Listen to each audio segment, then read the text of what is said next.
Hello, and thank you for joining us on the Stay Healthy Knoxville podcast, brought to you by Simply Physio, aimed at helping you live an enjoyable, fit, and healthy life in and around our community of Knoxville, Tennessee.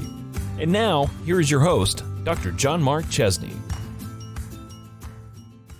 Welcome to this month's podcast. I'm super thrilled to have as my guest a physician who has the reputation for being one of the best medical doctors in the region, someone that I have long admired, whose patients always rave to me about his care, his service, and his expertise. I'm very fortunate to have Dr. Mark McColl. Dr. McColl is the founder of Pillar Primary Care. He's board certified in internal medicine and pediatrics by the American Board of Internal Medicine, the American Board of Pediatrics, and the National Board of Physicians and Surgeons. In 2012, he began to formulate the idea of developing a direct primary care practice and spent the next 3 years researching and building a sustainable business model. He launched this program in January 2016. His fellow partners allowed him to serve as president of Trinity Direct Primary Care, pioneering the direct primary care movement in Knoxville. And in 2019, Dr. McColl founded Pillar Primary Care to continue the mission of direct primary care for his patients and his community. Dr. McColl has special interest in preventative health, nutritional counseling, metabolic disorders, diabetes, insulin resistance, vaccine preventable diseases, and cardiovascular disorders. I'm very blessed and privileged to have Dr. McColl back on the show. Thank you for coming as my first return podcast guest. So welcome. Thank you very much. I'm honored to be here, John Mark, as always. The first episode, like I said, Dr. McColl was actually the guest on episode number 2, and we got into the full history of how he got into medicine, and then how he got into direct primary care and all about direct primary care. So I encourage our listeners, if that's something you're intrigued and want to hear that full interview, to go back to episode number 2. But just for our listeners right now, Dr. McColl, if you could give us just a brief understanding of how direct primary care differs from traditional medicine, and then we'll transition to diet, what Dr. McColl recommends, and various forms of diet and nutrition. And then also the second half, we'll get into intermittent fasting and the benefits of fasting. So Dr. McColl, tell us a little bit about direct primary care. Well, yeah, absolutely. I could talk all day about that again. So direct primary care is it's a membership-based model of primary care that transitions the conversation from involving sort of as the primary interaction point between the physician and the insurance company and the patient and the healthcare system. It transitions that so that it's just the physician and the patient that are making the decisions, and everybody else becomes peripheral to that conversation. It brings that patient back in the center of the relationship. It's what I think most folks within primary care want to do, and are trying to do in various ways. And I chose to do this back in 2016 when we launched Trinity Direct Primary Care to open up in this model. It's a model that's exploding across the country. Basically works in one sense kind of like a gym membership for healthcare, for primary care. So the membership itself gets you unlimited visits. There's no copay for visits. Everybody has my cell phone number, my email. We can talk during the business day about anything, pretty much at any time. It opens up the conversational aspect of things.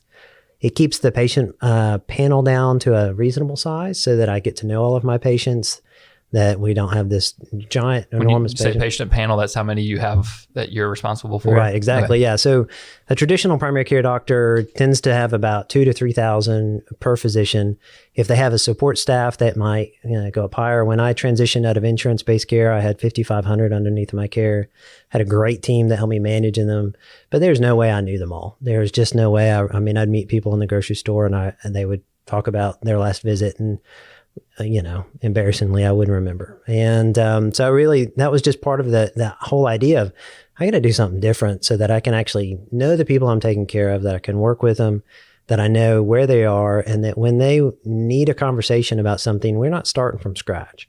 we're just picking up like you would, and you just met your friend at a coffee shop and you're just carrying on that conversation. So that's really the model that I wanted. So now I have about 650 patients in my panel, and I'm pretty full. I'm probably as full as I can make it and still take care of the patients that I have. And I think that's the other great thing about the practice is it incentivizes us to take care of those that are already under our charge, that not to try and drive new business and new patients coming in and rolling through all the time. It's how do I take care of the person right in front of me? And that's my primary focus. And that's what I love about this model. So that's what it's allowed me to do. So the way we set ours up and the uniqueness of direct primary care is that every practice gets to set it up however they want to, whatever their skill set is. So I'm board certified in pediatrics and internal medicine. So it gives me a chance to see the whole age range. I love cardiometabolic disorders. And so we get to talk a lot about disease reversal and diabetes and reversing heart disease, reversing high blood pressure, obesity management, weight loss, gout, all sorts of different things that come up with that. Plus all the ordinary things. I saw strep throat 3 or 4 times today and some funny rashes and all sorts of primary care stuff. And it allows us to do all that in a setting that encourages us to have a prolonged conversation. So like I said, all the visits are included with no copay, all the phone calls, all the emails. We dispense medicines from the office, ordinary medicines, diabetes medicines, high blood pressure, antibiotics. And I just dispense them at whatever my wholesale cost is. And so I was pricing out a medication for somebody earlier today, and 100-day bottle of a particular blood pressure drug was $3, $2.90. Wow. And so it's just a very inexpensive proposition at times. And it also allows us to give better deals on things like some of the blood work that we do, some of the advanced imaging, just a lot of discounts across the board because the value is in the relationship and not really kind of following people around and nickel and diming them for each thing that needs to be done. So we want to just establish a relationship and move on. But the other aspect of it is we run everything a month to month. So we don't have any long-term contract. I don't believe that long-term contracts are really a good way to generate trust, because if you're stuck in a relationship because you're contractually obligated to be there, that's not really a very good trust relationship. And so what we wanted to do is we wanted to run everything month to month. So at any given month, everybody could leave and quit. It'd be done, right? But the goal is that as long as we're providing care for everybody, they're going to keep showing up. And that's every small business knows this. Every restaurant knows this. Nobody has a contract with Calhoun's, and yet people keep showing up every single day because they provide pretty good food, pretty good service, pretty good price, what people really want. And so I think that if I'm doing that too, then people keep showing up. And I'd imagine having fewer patients on your panel, that affords you the ability to spend more time with them and thus get into conversations of how to improve their health that goes beyond writing a prescription. You're exactly right. So our standard visit is 30 minutes. Each new patient is an hour.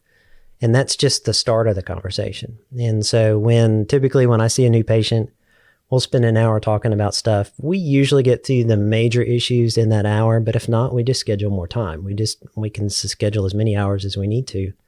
I've had folks that have come in the morning. We've seen them for an hour. They had to break to go do other things, and they came back later on that day, and we spent more time together to work on some more things.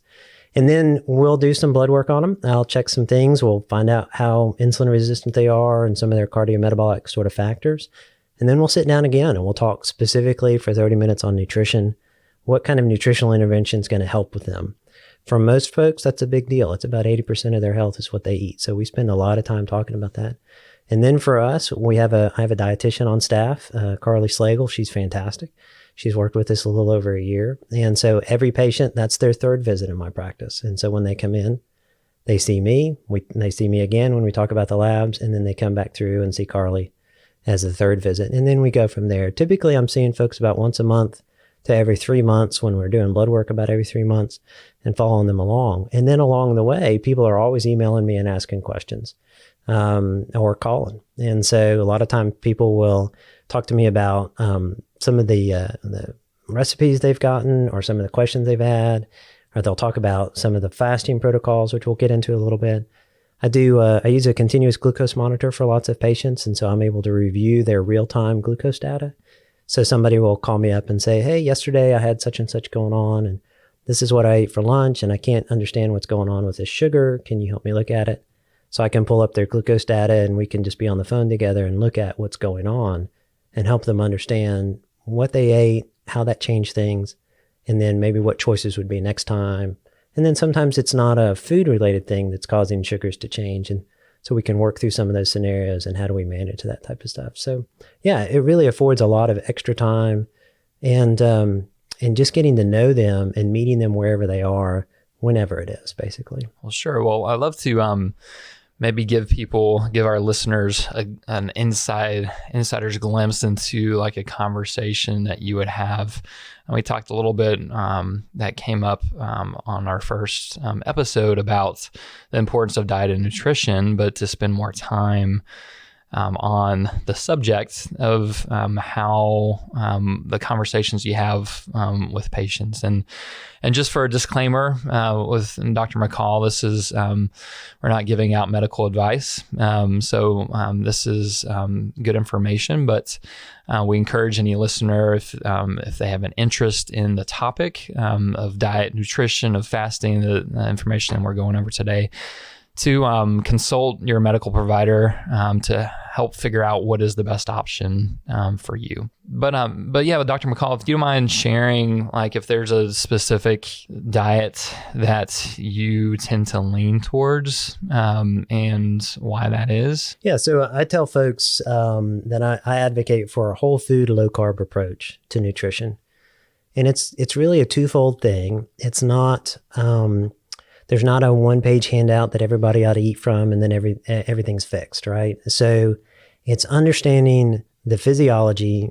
In my opinion, it's understanding the physiology and understanding what you need to do to change that physiology to make the engine of your body do what you need it to do. So it's kind of like if everybody wanted to go to Disney World, we all know where Disney World is, right? So you go to Florida. But we all might start from different spots within the country or perhaps even the world. And so we would all do different things to get to Disney World, even if the end result is going to be the same. And so that's where we spend a lot of time trying to look for exactly where somebody's at when they get started. What are the factors that are motivating them? What are the food choices they like? What are their food allergies? What is the stuff that makes a difference in their life? How did they come to where they are now? Sometimes there's social factors. Certain food's kind of expensive, some of it isn't, and understanding those things. So we try and take all that as one big picture and then sit down and within that framework, build a dietary plan for them. The physiology is the same. So you breathe oxygen just like I do. We both need oxygen, and 21% oxygen, room air oxygen is about what we need. We can survive a little bit more, we can survive a little bit less, and in certain circumstances we should. But it's the same physiology. And so what we want to do with food is we want to find out where somebody is and then tailor that recommendation, understanding the physiology of where it is. By and far, the most common problem I deal with is insulin resistance. It's easily the number one issue, and it is the crux issue for everything else that I kind of work through. So high blood pressure, certainly diabetes, obviously, but cholesterol disease, obesity, gout, gallbladder disease, cancer growth, dementia, PCOS, you name sort of the top 9 problems of Western world, and they're all related to insulin resistance. So if I can strike at the heart of the problem by correcting insulin resistance, well, then most of these things start to go away. So that's a whole lot of what I struggle through with patients. So the first assessment that we usually make is understanding what they eat and kind of how they move. And then asking that question, what is the body doing to get them to normal? So your body wants to be normal. That's what we call homeostasis. And so it wants a normal body temperature, 98.6 or so. So it does a lot of things to try and get you to 98.6. So if you stand out in the cold, your body's going to shiver. You're going to try and warm up. If you're out in the summer sun, you're going to sweat and it's going to try and cool you down. So it's trying to get back to 98.6. And the question is, how hard is it working? And that's what I do a lot of. So if somebody comes in and they have a blood sugar of 85, which is completely normal, then the question isn't, hey, good job, you got to normal. Don't worry about it. We'll talk to you next year. The question is, how hard are you working to get to normal? If you're working really super hard, well, that's a problem. And we use insulin as sort of our primary driver for that. So a fasted glucose and a fasted insulin tells you the world as far as what's going on. And then we use some other biomarkers to understand sort of the peripheral aspect of it. But so just give you a quick example. So if you had a blood sugar of 85 and your insulin was 5, which is pretty good, that's not very much work. But what if it was 15? What if your insulin was 15? Or what if it was 25 or 55? So you can see that the same result, the end result of glucose of 85, you might have to work 2 or 3 or 4 times harder to get there. And that engine working harder and harder is not going to last as long as the one that gets to work real easy, like the way it's sort of designed to. So managing sugar is, and keeping the blood sugar down, there's a defensive mechanism involved there. And once that defensive mechanism is overrun, that's when the body starts to have issues of high blood sugar. We see obesity really is just a defensive mechanism. It's protecting you against the high blood sugars. There's some people who don't have, and I'll say this truthfully, the luxury of becoming obese. They fight against high blood sugars and they lose that fight because they don't have any storage ability. And those folks become diabetic really early, type 2 diabetic really early. And so for those that can store, then you'll see that as being a delay of developing their diabetes. So that's kind of the one of the very first things that we look at is a fasting glucose and a fasting insulin.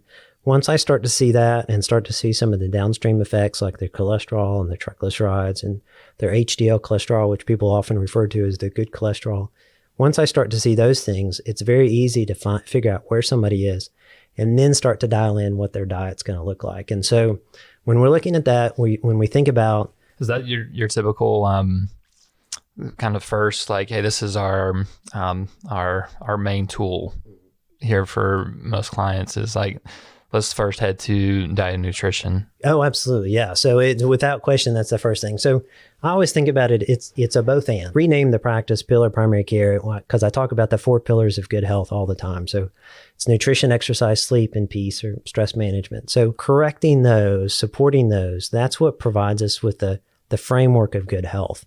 And they don't cure everything, but they support good health in everything. So if somebody has rheumatoid arthritis, there's no known way to cure that through nutrition, exercise, sleep, and peace.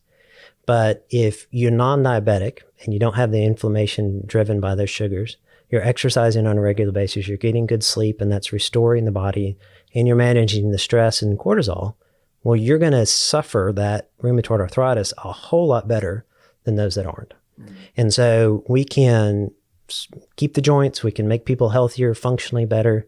It's not just lifespan, it's health span. How long do you get to live that you actually get to do what you want to do? That's a big part. So that's why the pillars are really important. And so nutrition is easily the first step because we can correct so much. And really the idea with that is nutrition is such an easy step because you're going to eat, period. You're going to eat today, probably 2 or 3 or 4 times today.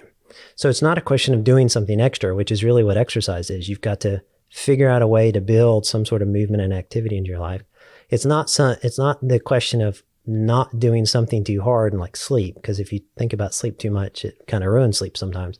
It's not about stress management, which is like nobody really has a handle on right now. It's about doing the thing that you're going to do and that you're going to want to do, that you like to do in a way that actually makes you healthy and satisfies you. And I think that's the beauty of it is when people start to get on a good nutritional plan, when they start eating a whole food, low carb approach, it fuels the body so well, they don't want to quit and they feel so much better. It's not an act of willpower to kind of hold on to the diet and they'll go to the Christmas party and they'll be, I don't want that food because I know how good I feel without it. Mm-hmm. And that feeling good is way better than that food. And that's a glorious thing, honestly.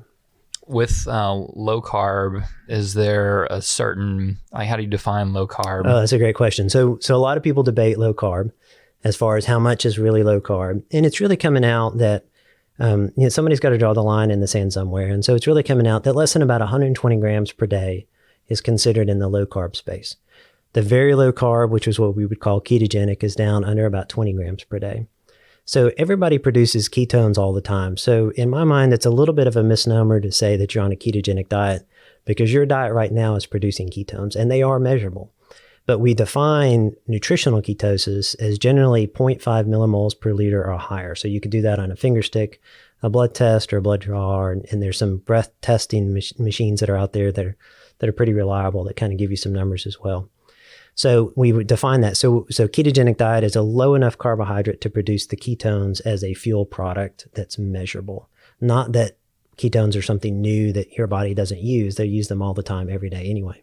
So low carbohydrate is less than 120 grams. And that's about the threshold at which your body needs glucose to survive. So your body has an obligate need for glucose to live every day. The kicker there, and it's about 100 to 120 grams per day is what it needs. But the kicker is that your liver produces about 200 to 250 grams. These are adult male values. 200 and 250 grams per day, every day. So your body produces all the glucose you'll ever need as an adult. And that's kind of what makes the low carb approach so different, is you could eat 0 carbohydrates, the very low end of the ketogenic diet, live the rest of your life, and really probably not suffer anything at all from it. You don't have to, but you could. You can't say that about protein, and you can't say that about fat. There are minimum requirements there, just like oxygen and water, is if you go below those, you die. You would die of protein malnutrition. You would die of fat malnutrition. So an ultra low fat or a 0 fat diet is a fatal diet. Nobody would want to do that. Nobody could do it. And in fact, when you look at really low fat diets trying to live out by really intelligent people, health professionals who are really trying hard to do this and studied very, very, very well, they find it a very difficult challenge, because the lower fat you go, the more the body is saying, hey, I really need this to survive. Can you go find it for me? Same with protein. Low protein diets tend to have that as well. When you cut out the carbohydrates and you drop them, once your body adapts to that state, there's no deficiency there. There's no problem with trying to seek it out. So less than 120 grams is... So 120 grams, just practically speaking, give us an example of what that would look like in a day. Yeah, so that's a great question. I honestly haven't calculated that out personally for a while. And what most people do is, well, so when I think about it, when we first start out, I typically will tell folks about 100 grams. It's a nice ballpark figure. And I get them to start using one of the food counting apps. Lose It is one of my favorite ones because it's free. It's very simple. MyFitnessPal is another one. And just to start to become aware of what those look like. Yeah. Mm-hmm. So about 30 grams per meal plus a little 10 extra kind of spread out throughout the day. So when you think about an apple, depending on the size of an apple, a regular 2-inch diameter apple is about 25 grams of carbohydrates. One of the giant Honeycrisp apples, which are ones that really taste good, are probably about 50. A banana is about anywhere from 25 to 35, depending upon the size of the banana. Grapes can be pretty high as well, blueberries. And these are all sort of naturally occurring carbohydrates, kind of choices for that.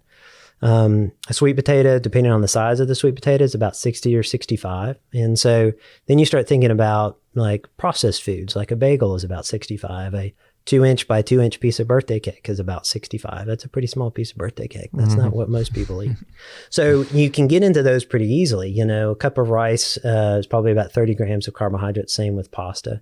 And those are not very filling sort of meals. You think about a cup of rice as if that was going to be your carbohydrates for a meal. That's just not a whole lot. And that's kind of the whole point, though. And so we use 100 grams as sort of that starting point for lots of folks. It's a very easy benchmark. And then we start pushing it lower, or sometimes dive in lower, kind of depending on what people want. So some folks are really engaged. They're ready to go. They come to see me and they've kind of already got the mindset of, I want to go as low as possible to get better as quickly as possible. And so we do that. So we go really ultra low carbohydrate down in the ketogenic phase. And it takes about 6 weeks to kind of adapt to that, sometimes as long as 12, depending upon a few circumstances.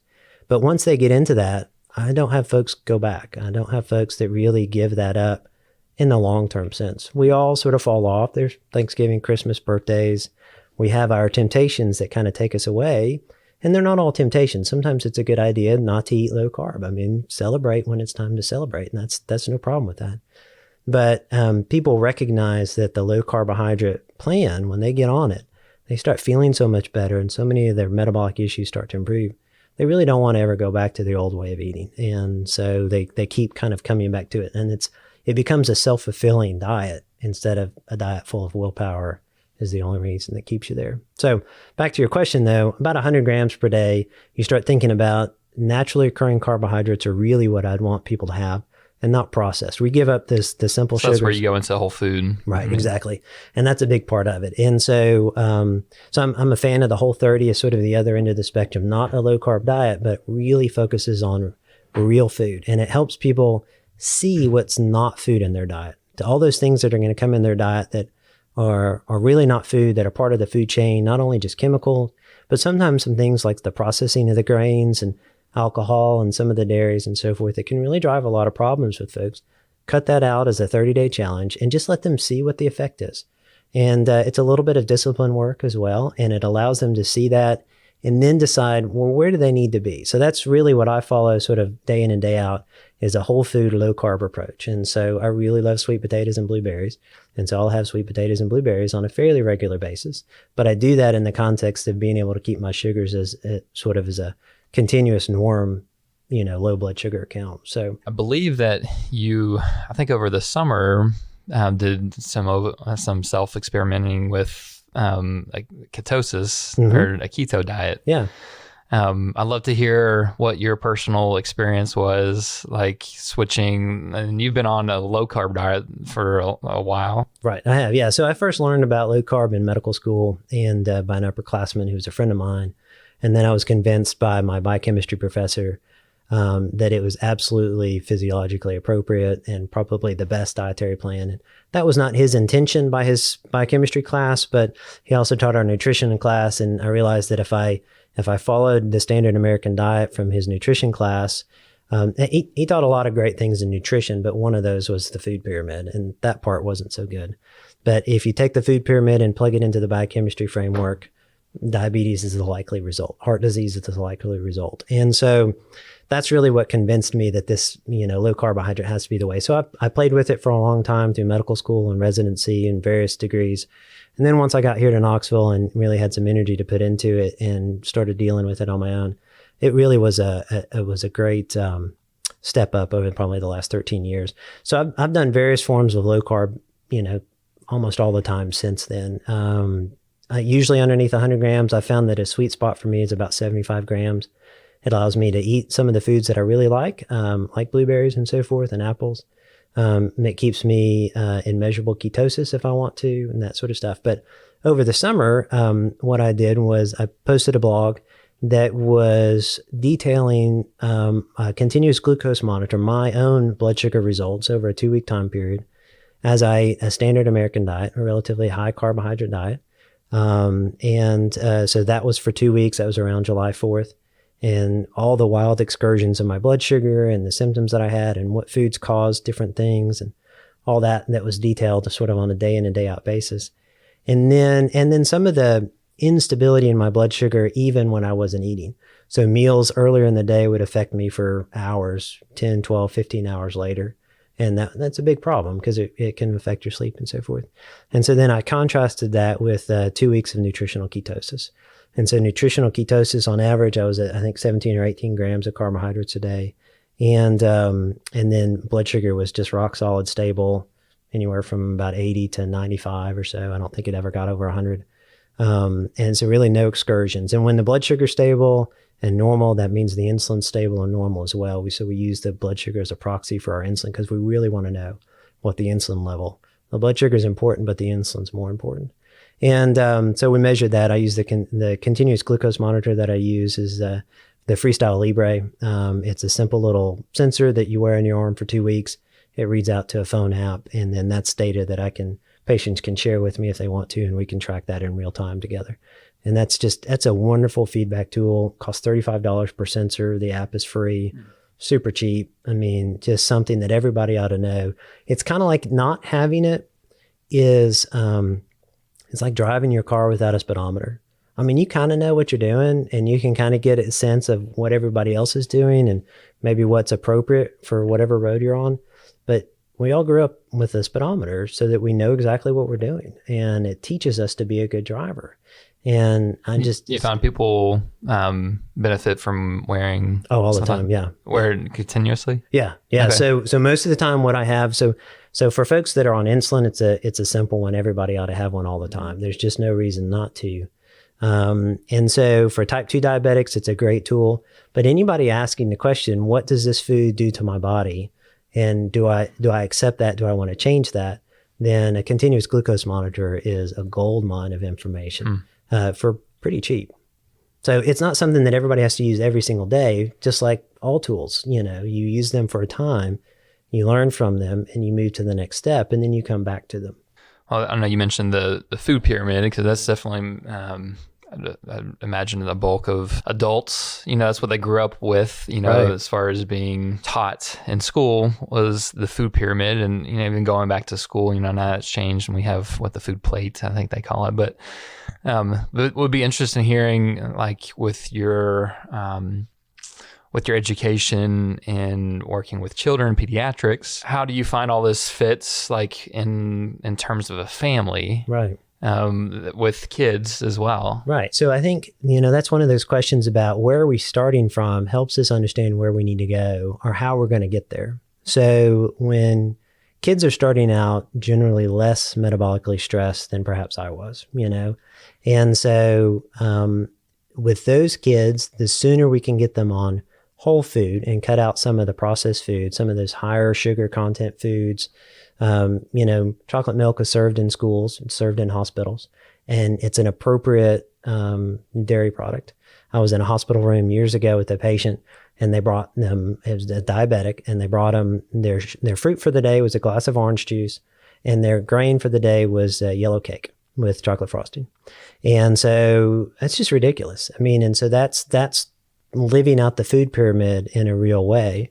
And so if we can intervene on kids early, then we have less ground to make up. And so that's where the real food approach comes in. I really do believe we're created to be omnivores. And we can talk about carnivore and veganism and that sort of stuff, but I really do believe we were designed to eat both, and there's huge benefits. The question is, what's wise to eat both? There's plenty of times where it's unwise to eat animals, just where it might be unwise to eat plants. And so, or we might do things for a purpose. And so picking and choosing and understanding that. So that's where I really like the Whole30, because it allows for parents to lead their kids in eating real food that's really high quality. They will handle and process those sugars in a potato better than, they would otherwise, because it's a real food, the way it's prepared and things like that. And then parents who need to monitor their carbohydrate intake are able to cut back on those carbs as those parts of the meals. So for instance, I made out of that Whole30 earlier this week, I made the shepherd's pie recipe. So it's sweet potatoes and ground beef and onions and celery and different things like that. And so as I was keeping my carbohydrates on the low end, I just didn't eat the sweet potato top, which was honestly kind of hard for me because I really like sweet potatoes. But wanting to keep my sugars low for that particular day, it was very easy to modify that recipe and just keep that out. Whereas my kids, on the other hand, have at it. I want you to have this. It's a high quality whole food. Sugars aren't an issue. Not that they won't ever be an issue, but the idea is they're fresher, And so it's often like kids sometimes have a harder time burning than adults, perhaps, because we've had more sun exposure over our years. And so they have a little less concern. And if you moderate that exposure early on, they tend to handle it a whole lot better. So that's kind of one of the ways I approach it. So I don't routinely recommend a super low carbohydrate diet for kids just out of the gate. Mm-hmm. I think it's totally fine if they want to sit down and eat, eggs and sausage and avocados for breakfast. I think that's completely okay. But I don't want them to avoid some of the naturally occurring carbohydrates unless they need to. We have overweight children, we have metabolic syndrome children, we have type 2 diabetic children in our community, and those kids will need to change and avoid it just like any of the rest of us. Sure. And I know that's a huge concern is childhood obesity. It is. With, I don't know if you see or work with that often in your practice, Yes, like if it's the same approach as well as far as hitting it hard with the diet and nutrition, I'd imagine. It is, yeah. So you got to focus in on the diet, and it's always the parent's diet. Mm-hmm. We lead our children, and they eat what we buy at the grocery store. Mm-hmm. So I could never complain at my kids that they're eating something because I probably bought it at the grocery store, right? And neither of them can drive. And so the downside is you sometimes have one big meal of the day that's outside of your control, and that's their school lunch. And so if they're buying a school lunch, you have to kind of work through that and kind of understand that one's going to be outside of your control. There are certain things you can do, but you may not get a real good low carbohydrate meal there, or even a whole food meal from that standpoint. So what you do have, you work with the options that you have as far as breakfast and after school snacks and, sports snacks and these other sorts of things that are out there. And then you mentioned the carnivore Mm-hmm. diet versus vegan. Yeah. So we might ruffle some feathers here. Most definitely. Yeah. So this and vaccines are the two best ways to ruffle feathers. That's right. So, so carnivore is just the sort of, it's a natural evolution of the ketogenic diet. So really low carbohydrate diets are going to start excluding plants pretty quickly. Most carbohydrates in the world come from plants. And so there's not a lot of good examples of animals that have high carbohydrate contents or animal products that have high carbohydrate contents. You can find a few things, but you're kind of stretching it. Like a cup of milk is 9 grams. That's really not high carbohydrate. It's probably more concentrated sugars than other things, but it's really not a whole lot. Eggs have 0.7 grams of carbohydrates per. So most animals are really low carbohydrate. So as people get into the really low carbohydrate and they kind of feel free to eat some of those foods that they've kind of felt off limits, especially red meat, they start to get into that more. And so eating more of those proteins, they're very satisfying. They're delicious. They're enjoyable. And so you do see some folks that kind of go in there and they kind of eschew all the plant matter altogether. And there is kind of a place for it. There are times where I think that that's probably a good idea. You see a lot of gut health get better when somebody's on a really low carbohydrate diet, taking all the plant material. So by definition, fiber in a plant is food that you can't digest. And so you're putting something through the system that is an indigestible product for you. There may be some benefits here and there for it, but it's feeding gut bacteria, and that can have a plus or minus benefit to you. So sometimes when we're trying to settle down the gut, we just stop feeding it. We stop feeding the stray cats that are in there, and we just feed it and we go through a carnivore diet. And we really get rid of some of the food for the GI bacteria and settle down that population and help it out. I admit there's not, 10,000 randomized placebo-controlled trials out there, but as a low carbohydrate diet, it's a really safe diet for a lot of folks to try when they're trying to settle down the gut. Autoimmunity is another one. We see a lot of autoimmunity connected with gut health. And so helping to calm down that can make a big difference. But we get into fasting a lot for autoimmunity as well to help out with that. And again, we see studies that help reduce that. When you look at dietary change, it reduces antibody burdens and reduces symptom burdens for autoimmune diseases. But we don't know of curative protocols yet, So when we think about how do we help people when what they're doing isn't enough, what do we do next? And when that falls within the framework of dietary guidelines that I think are completely reasonable for the human, it makes total sense to go try that. So carnivore is that diet, just no plant material at all. A lot of people really like it. Some people find it a little boring. It's nutritionally complete though, so you're not lacking anything. I think that's the big challenge with veganism. There are animal-based nutrients that plants don't have. So B12 is the simplest one. And you can't get B12 from the plant world easily at all. And you could grow certain things. Like I read a study one time where if you feed cows extra B12, their manure becomes B12 rich. And so then you could grow the spinach and that B12 rich manure. And if you eat 12 cups of spinach a day, then you'll get enough B12. So yeah, it's possible, but it's just not really a practical solution.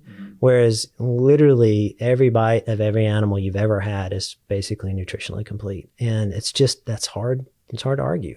And so when you say, okay, I'm going to design a dietary plan, let's start with those things that are required for human survival. Okay, I'm going to pack a bag to go to Mars. What do I need to pack so I can eat and survive? Well, you're going to start out with proteins and fats. Well, what's the single best nutrient-dense source of proteins and fats? Animal products, easily, and not just muscle meat. That's kind of, if I were to say the critique of, carnivore diets is that a lot of them just focus on muscle meat. How many ribeyes can I eat? But it really needs to be nose to tail. It needs to be the organs as well. And some of those can be a real challenge. I can't say that I'm real diverse in that regard, but historically humans have eaten the whole animal, and that may be something that we really want to try and bring back to our culture as well. Well, we're going to take a quick break, hear a word from our sponsor, and then come back and talk about fasting. Stay Healthy Knoxville is sponsored by Simply Physio. a physio clinic that equips and empowers you to live your life to the fullest so that you can enjoy the things you love to do and be the person you are made to be. Simply Physio specializes in helping people get back to a healthy and active lifestyle, living free from pain and medication and avoiding unnecessary surgery. Stay tuned until the end of the episode to receive a special gift from Simply Physio and enjoy listening to the rest of the episode. Thanks for coming back, guys. We're here with Dr. McColl. We're transitioning just a bit. Fasting was mentioned in the first half of the episode here, and would be interested, Dr. McColl, in hearing just how fasting fits into the nutrition, the diets that we're talking about. And I know my experience in fasting growing up is there was no awareness of any nutritional benefits. And that may be a lot of our audience listeners, like, fasting was kind of a religious, practice, discipline, and that spiritual aspect of it, which is healthy in itself. But talking even just how it connects with our physical health. Yeah. So fasting is something that I've added to my own personal health and my practice probably over the last 2 or 3 years as I started dabbling into it. Probably over the last year and a half, I've made it a weekly practice, most weeks. And I think that's a key part of it is fasting is another tool that we have. It's the back half of my nutrition philosophy, and what to eat and when to eat it. Those are the two big questions. And if we are going to improve somebody's insulin resistance, then the foods that they eat need to be very low in carbohydrates, because carbohydrates are going to raise their insulin levels, right? Proteins and fats don't do that. So not eating is one of the best ways not to raise your insulin level. And I know that sounds like, well, that's silly, of course, but the average American, when you look at studies, eats 15 hours a day and doesn't eat 9 hours a day. So we eat when we first get up, and we eat something throughout the day, and we eat right before we go to bed, and our body is constantly dealing with these foods and never back to baseline. And so what fasting does is it brings us back to baseline, and it allows for sensitization of the body to the effects of insulin. There are certain genes that get turned on at about 14 hours of fasting that are never, ever turned on in any other respect. And so if we don't spend some period of our life obtaining at least a 14-hour fast, then we're missing out on what those genes do for us. And they're important genes. They're important things to realize. And so what I typically, when I'm introducing fasting to somebody, again, depending upon their prior experience and how much they want to get into it, the studies are really good on type 2 diabetics, that if we do a twice a week fast, non-consecutive days, 24 hours at a time, and these are fasting, and we'll talk about a little bit about the variations of fasting. Some fasting actually allows for calorie intake, which is kind of not what most people think about fasting. But the studies in diabetics, non-consecutive days, twice a week, shows dramatic improvements in their A1Cs and blood sugar control over a 12-week time period compared to the American Diabetes Association diet done 7 days a week. So just to get this straight, it's 5 days a week of ad lib diet, kind of whatever they want to eat, and 2 days a week of not eating. Does better than 7 days a week of a diet that's on point with the best evidence we have so far. So that's a pretty shocking, honestly. Now, of course, the evidence is changing. We've got a lot of evidence of disease reversal with low carbohydrate diets. The Verta Health Clinic group is publishing a lot there. So I would say the best evidence we have for is low carb. And so we pair that. So we do 5 days a week. The general idea is trying to get to 5 days a week of a low carbohydrate diet and 2 days of fasting of some sort. So I usually will ask patients to do this every fourth day. And so we have a kind of a 2-week Kickstarter dietary plan. And every fourth day, we ask them to do a fast. Often 3 days of food, 1 day of no food. Yeah, exactly. Yeah. And we usually start off with a 16-8 protocol. So say you eat dinner about 8 o'clock or so. You don't eat anything else the rest of that night. You can have all the water you want to. You get up the next morning, you drink water. If you like unsweetened black coffee or unsweet hot tea or something like that, I think that's totally fine. So caffeinated drinks, although metabolically active, and in some cases would say the purest fast is a water fast, I think you're splitting hairs there. I think not eating and having some caffeine is a really good plan for somebody that's used to eating a lot of high carbohydrate foods. I really don't think that's a big deal. And so we choose, 16 hours is often the first thing, and we break the fast with a noon meal. And it's really pretty simple. You skip breakfast. And if folks want to move past that, then I usually will encourage them to do a 24-hour fast at least once a week, non-consecutive days. And so that's usually a dinner to dinner. So somebody eats dinner, and that dinner is usually just because it's the family meal. So when I fast, I do a dinner to dinner, and because I like eating dinner with my family. I don't want to give that up. And so I'm going to eat dinner meal one night, and then I'm going to fast the next day. Nothing to eat. Just I like black coffee anyway, so that's not a hardship. And just plenty of water, and then eat the next dinner meal, and that's about 24 hours. And that is remarkably powerful at not only sensitizing you to the effect of insulin, developing ketone production. So as your insulin levels drop, you actually start to draw more ketones out of storage, out of your fat storage.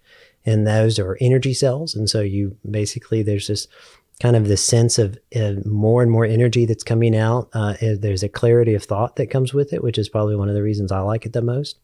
I find that I do my best work and my hardest days, I fast for those days so that I can do my best work on those days. That's kind of one of the big physiologic aspects to it. And then as people are going through this every 4-day protocol, they usually find days that are not good fits. And we encourage them not to fast those days then. Go 5 days, that's fine. If you think that Tuesday is not going to be a good day because of X, Y, and Z, that's fine. So like, for instance, Tuesday is typically my fast day. Tomorrow we have a celebration at lunch. It's one of the first Christmas lunches I'm going to. I'm not going to miss that. So I'm probably not going to fast. I'll skip breakfast, but I'll fast until lunch, and I'll break my fast then and eat a reasonable meal and so forth. So I think it's an adaptive process. You can pick other days to choose to use it, but about once a week tends to help. And then some people go even longer. So I've got some patients that come in for even longer fasts. I've got one of my patients that regularly does a 5-day fast, and he's completely reversed his diabetes. His last blood work was phenomenally good. It was just normal. I mean, there's just no other way to put it. Is he's restored that from an A1C of 13, which is incredibly high as far as an average blood sugar, to normal in about, I think it's been about 9 months, maybe something like that. And through a fasting protocol. So the 16-8 you mentioned, mm-hmm. So that would be what would be termed like an intermittent fast, right? Versus a traditional 24-hour fast, which probably more people are familiar with. Right. Yeah. And there's a lot of gray area in the terminology. Time restricted eating is generally no food for 12 hours. That's sort of the baseline minimum that I recommend. Try and find 12 hours of every 24 of no food in the gut. I think that's a really good thing. There's a lot of good evidence of reduction of cancer growth and hindrance of cancer growth and things like that, just on that 12, 13 hours of no food. So you're saying regularly, like every day, yeah. to try to avoid. So if you eat dinner at 7:00, then you wouldn't eat breakfast again until 7 o'clock. Yeah, that doesn't always work out, right? But Sure. It's something that it really, when you look at the Nurses' Health Study, I think it's either 36 or 39% reduction in recurrence of breast cancer in women who fasted 13 hours a day. And that was just accidental. This was just self-reported. When did you stop eating? When did you start eating the next day? I mean, nearly 40% reduction in breast cancer recurrence. That's huge, because of what we think is because of the reduced insulin, which is such a strong growth factor for cancer. So time-restricted eating is at about 12 hours a day. Fasting, some people will stretch time-restricted eating out up until 24 hours, that it's not truly a fast until you fasted for 24 hours. I don't think so. I think anything, when you start missing a meal, that's when you're starting to fast. So that's about a 16-hour fast. And then a prolonged fast is more than 24 hours at a time in one stretch. And so I think what I heard from you is what you like to see and what you've found very beneficial in patients is daily, regularly avoid eating for 12 hours. Yes. Overnight, typically. Mm-hmm. And then if you could find 2 days of doing one day, like an intermittent fast of 16 hours without food, and then a second potential day of a complete 24 hours. Yeah. So there's a lot of variability with that second half, at least 1 day a week. So where they're finding they're fasting, and depends on basically how metabolically challenged you are. So a diabetic, I'm going to try and encourage twice a week to get this done, non-consecutive days, and maybe start looking at prolonged fasts for really reversing that. But at least 2 days out of the week, because the studies are clear that that's beneficial to them. They make a huge difference. For other folks that may not be as metabolically challenged as diabetics, and then they want to provide some benefit, at least 1 day a week is a really good idea. So one 24-hour fast, I think, is something to really shoot for. I think it falls in line. It's one of the things I love about sort of the nutrition and the fasting is that it really falls in line with, historical norms for religious practice for most of the world, especially Christians for most of the world, is that we were regularly taught and regularly practiced the avoidance of food for certain reasons. And it does not shock me that the God that created me and taught me those kind of rules or those principles also made the human body to be benefited by that process. And that's just, I think that synergy and the fact that those two things go so well together, it's not something that hurts the body to do. And in fact, it's something that allows the body to survive. So a prolonged fast of multiple days should not be a challenge for the average person. It really should be something we could, again, not recommending that we have to do that. It's just, it's a clear possibility as opposed to needing 6 meals a day to get through. That's a concession. The reality is we probably all ought to fast some. Sure. Well, I know we're just scratching the surface on some of these topics. I don't know if there's any avenues that you encourage people, resources like to further their understanding of the topic that you point people towards specifically? Yeah, there's a couple. I've got a host of books that I have found very useful, websites and other authors around that I think are really good. I think probably one of the ones that I recommend more often than not is Jason Fung's book. He's a nephrologist from Canada. He wrote The Obesity Code and The Diabetes Code. They're really accessible books for everybody. They're not overly technical, but they are accurate. And so they help people understand their physiology. Because one of my goals, and I tell this to every patient, my goal is to teach you how to drive your car. And once you learn how to drive your car, the car of your body, once I teach you what those 3 pedals are for, you can go wherever you want to. You don't need people to answer the question, is this okay to eat or is that okay to eat? What should I eat today?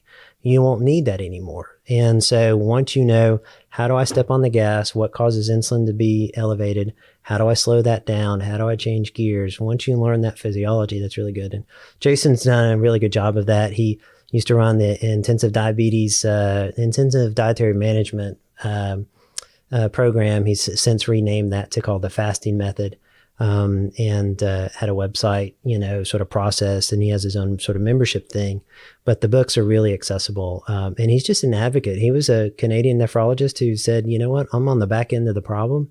All these people are getting kidney failure because of their diabetes. Let's start at the beginning. Let's cure the diabetes instead of trying to just treat the kidneys. And so that's how he kind of changed his practice over the last 15 years as well. We're going to transition here just to the back piece of our podcast, as far as asking you some questions, quick answer questions, see if any of those answers change from last time we had you on the show, Dr. McColl. But the first one is, tell us something that's on your bucket list to do around Knoxville, East Tennessee area. Yeah. So, I think that I like being outdoors a lot. I like hiking a lot. I've transitioned some of that hiking to do some four-wheeling. So it's been fun to drive some of the forest trails in Cherokee National Forest and up at Windrock and so forth. That's been a lot of fun. Try not to break anything because that can get expensive pretty quick. And sure. I really don't want to do that. But it's just fun getting out in the woods and making it accessible. Nice. Do you have a four-wheeler then? Yeah. Nice. Well, so I have a four-wheel drive car. So yeah, a Land Cruiser. So I've heard I had a client maybe a year ago. I hadn't heard of Windrock, but he mentioned it. And I was like, man, I haven't been out there. But yeah, after I looked at their website, and it looks like a fun thing to, I don't know if I should go being a complete novice, if you would recommend going with somebody who knows what they're doing. Don't go with me. I'm still a novice too. Okay. But there are some easy trails out there. There's a lot of places that are just easy to get to. I met up with the Land Cruiser Association Club back in March, and we went for a trail ride Nice. And that was a blast. There were guys that knew a lot and could kind of walk you through some tough spots and places that I would have never driven on my own. We went through just fine, just a few scratches, nothing too big. So, any changes to your favorite Knoxville restaurant establishments, Dr. McColl? Yeah. So, I mean, both of those I think are still great. Nick and Jay's is just a great breakfast. I would encourage everybody to go. It's, it's locally owned, just wonderful people, great low carb breakfast. When I'm not eating low carb, Little Joe's is still my favorite pizza place. I was thinking about this out in Oak Ridge. There's a Jefferson Soda Cafe or Jefferson Soda Shop, something like that. Is a place I found not too long ago, and it's another hometown short order place. Great breakfast, lots of good food, really nice staff as well. So that's a fun one to go and relax. My wife and I have a lot of breakfast dates there. Nice.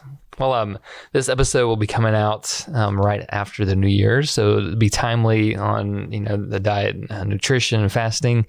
Hopefully, for a lot of people, would be interested in hearing what's your top recommendation for helping keep a New Year's resolution. Helping to keep a New Year's resolution. I think some of the best things to keep a New Year's resolution is to be accountable. I mean, that's it's so key to have somebody there to encourage you, to encourage them, to set that standard and that expectation. And it's about probably one of the best things that I've heard about this in the recent past. It's not about doing something, it's about being something. When you identify yourself as somebody who does this thing that you're trying to do, I am someone who exercises. I'm not going to exercise. I'm an exerciser. I exercise. Or I'm not trying to eat well. I am a person who eats well. I'm not trying to quit smoking. I'm a non-smoker. And so when you identify as that person, it's much easier to keep that habit because you're just doing exactly what you should do. You're doing your nature. And so accountability helps us to identify ourselves as that we're trying to become. You're grouping yourself with someone else that wants to do the same thing. And now you have a tribe of people who are the same. And so now you're a group of exercisers, you're a group of non-smokers. And I want to stay within my tribe. I want to stay with those people that I identify with. And what do? We don't smoke. We exercise. We eat well. And that's just a way to encourage one another. So that accountability and that identification within that accountability partnership, I think, is really key. Sure. Well, I understand your contact information has changed since the last time you were on the show with starting up Pillar Primary Care. So tell others how they can get in touch with you if they're interested in receiving some of your support, becoming a client, or finding just in more information about your practice. Yeah. So we thankfully haven't changed location, so we're still over in Hardin Valley. But the website's changed. It's pillarpc, pillarpc.com. And then my email address is just mbmccoll, MCCOLL, at pillarpc.com. And anybody's welcome to email me. Happy to kind of talk through some basic things that way, or call me there at the office at 244-1800. Be happy to look through that or the website. So really pretty easy to get a hold of us. We're growing every day, and I think people are really loving the idea of personal attention. I just want to compliment you on all the patients that I've sent you over the last year or two. Have just loved it. That hands-on, one-on-one approach that I think you and I try and bring to the healthcare fields is just, it resonates with folks. Sure. People want individual care because that's what they deserve. And so people are really wanting to look for that. And so I feel really blessed to have that opportunity. And just thanks again for having me on the show. I've just loved it. Well, thank you. I love hearing your journey as well, practicing medicine the way that you can, and really inspired to hear how you've set a way to do that and to offer that type of care to the Knoxville and greater Knoxville community. Thanks again for coming on, Dr. McColl. Appreciate it very much. Thanks for having me. And stay healthy, Knoxville. Thank you for tuning in to the Stay Healthy Knoxville podcast, brought to you by Simply Physio. If your pain is preventing you from staying healthy and active, and you'd like to avoid surgery, pain medicine, or just want to get back to doing the things you love in and around Knoxville, we offer both a free ebook and free over-the-phone consultation to help you figure out the root cause of your pain and the next best steps for resolving it. Find our ebooks online at simplypt.com/health-tips. There you will find ebooks for topics such as neck and shoulder pain, lower back and hip pain, knee pain, and TMJ. These quick-to-read reports will provide you with expert tips, tricks, and exercises to help solve your pain from the comfort of your own home. Just visit simplypt.com/health-tips to download your ebook and have it delivered directly to your inbox. We also offer free, no-obligation phone consultations with a doctor of physical therapy to Knoxville area residents. Just call us at 865-351-0615 or visit us at simplypt.com and click the Talk to a PT button on the home page to schedule a call with us. Thanks again for joining us, and we will see you next time on the Stay Healthy Knoxville podcast.